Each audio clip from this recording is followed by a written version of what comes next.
Here, we are at Tian Gong Tan, a Taoist-Buddhist temple at the foot of Penang Hill in Georgetown. Built by the Hokkien community in the 1860s and restored beginning in 2002, it is located amidst lush greenery.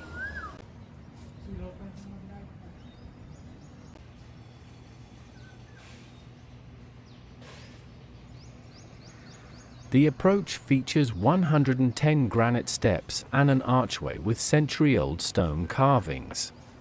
At the front entrance, between two imperial lions, is a dragon staircase slab, a decorative stone commonly used in Chinese palace and temple architecture to separate the staircases leading to the complex.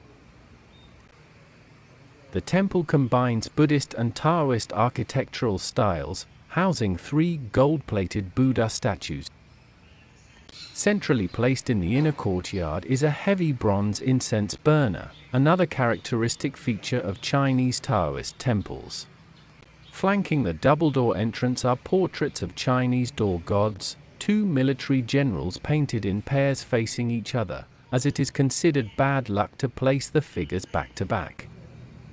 This custom reportedly began during the Tang dynasty when its founding emperor, troubled by an evil spirit, had his brave generals Qin Shi Huang and Yu Qijingde guard the palace doors.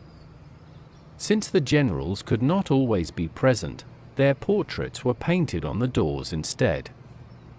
Qin Shi Huang is typically depicted with a goatee-like beard, while Yu Qijingde has a full beard.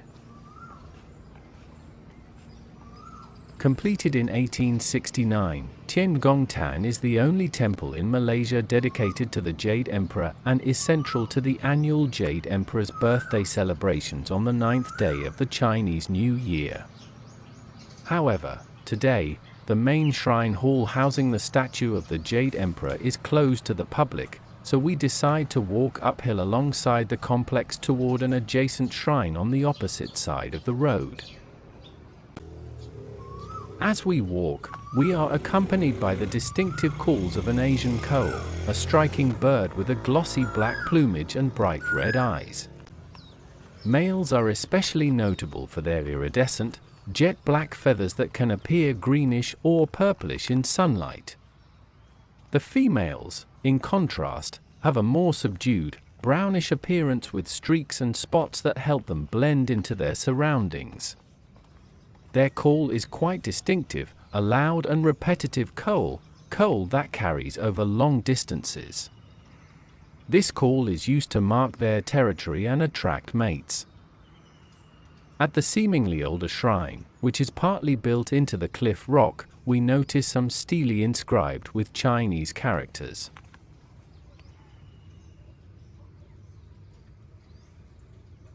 In front of them are candles and offerings left by visitors. On this stele, we recognize the Chinese character, Fu, which symbolizes blessings, good fortune, and happiness.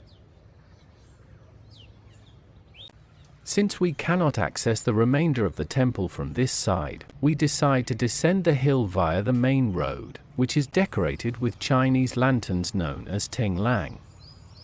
This term derives from Tung Long, meaning caged lamp or light basket. Often read, these lanterns are also called Hong Tung Long, meaning red lantern, and symbolize good fortune.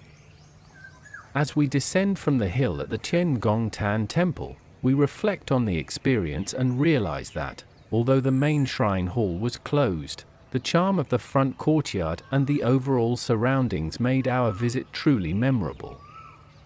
We continue to hear the loud calls of the Asian coal, but are unable to spot the bird.